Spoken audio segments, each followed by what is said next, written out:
saveur divine. Cette bonne nouvelle du royaume sera prêchée dans le monde entier pour servir de témoignage à toutes les nations. Alors viendra la fin. Ce pain céleste vous est présenté par Immaculée Niraneza.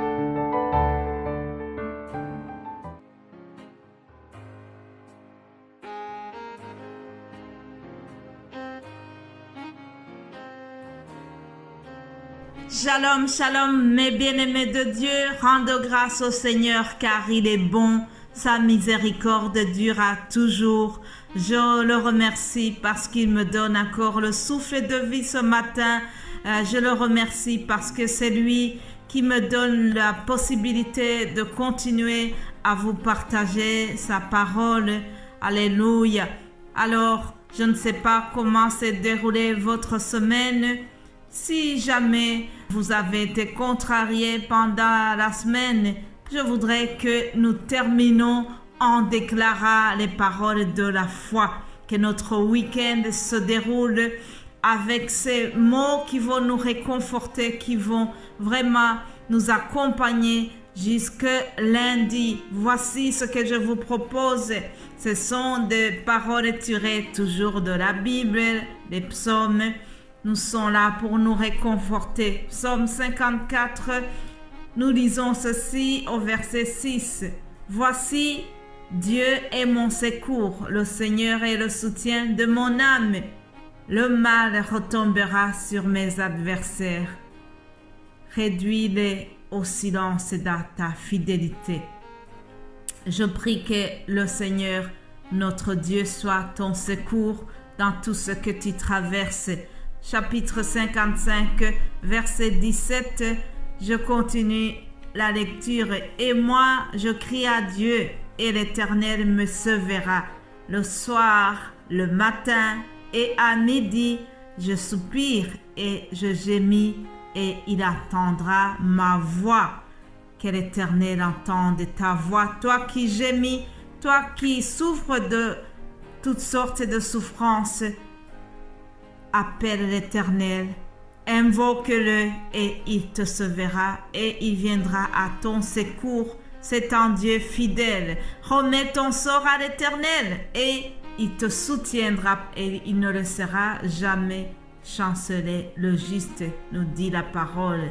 Remettons notre sort à l'Éternel, il viendra à notre secours. C'est un Dieu juste, c'est un Dieu d'amour. Voilà, en commençant la méditation de ce vendredi, je voulais vraiment que tu sois fortifié, que tu sois encouragé par cette parole. Alléluia. Après cette introduction, alors je vous propose de continuer la méditation de cette semaine. 1 Timothée, nous sommes en train de voir Timothée. Voyons l'exhortation que Paul lui a fait dans 1 Timothée 4, 13 à 15. Jusqu'à ce que je vienne, applique-toi à la lecture, à l'exhortation, à l'enseignement. Ne néglige pas le don qui est en toi et qui t'a été donné par prophétie avec l'imposition des mains de l'assemblée des anciens. Ça, c'est l'apôtre Paul qui s'adresse à Timothée. Le titre d'aujourd'hui est celui-ci. Ne néglige pas le don qui est en toi. Retenez donc ce titre, mais avant que je développe et que je parle du titre, voyons d'abord ce que Paul lui dit au verset 13 en disant « Jusqu'à ce que je vienne ». Pourquoi est-ce que Paul lui dit « Jusqu'à ce que je vienne » C'est parce qu'ils étaient bien sûr à distance. Paul était dans une ville qui s'appelle Macédoine et Timothée était à Éphèse. Après l'emprisonnement de l'apôtre Paul à Rome, puisque ce serviteur de Dieu a connu vraiment la persécution, il a été emprisonné à Rome, mais il avait implanté différentes églises. Alors, après qu'il était libéré, Paul a été rendre visite à ces églises. Et puis, Il avait laissé Timothée à Éphèse. C'est lui qui était le responsable de cette église. Et donc, Paul lui écrit pour donner quelques conseils, pour lui donner quelques exhortations en tant que son responsable, en tant que son père spirituel.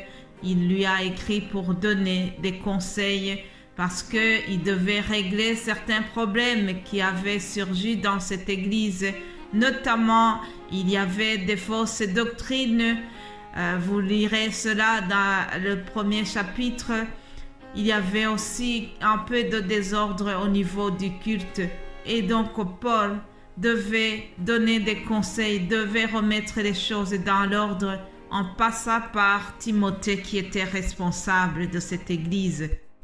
Alors, parmi les conseils que Paul donne à Timothée, il lui demande de faire la lecture. Bien-aimés de Dieu, nous devons lire la parole de Dieu.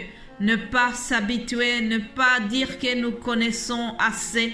Non, il faut absolument continuer la lecture de la Bible.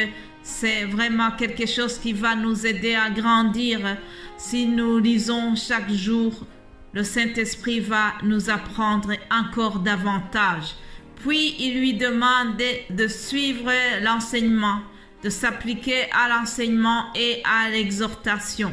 Justement, en tant que responsable d'une église, Timothée devait aussi exhorter les chrétiens, leur donner conseil, les reprendre s'ils avaient fait des fautes. Et aussi, il devait s'appliquer à l'enseignement de la Bible, enseignement de la parole. Comme nous avons fait cette semaine, nous devons aussi faire des enseignements, des études bibliques. Ça, c'est quelque chose que tout chrétien doit faire attention et s'appliquer à l'enseignement. Nous devons nous instruire chaque jour. On apprend tous les jours. On ne connaît jamais assez.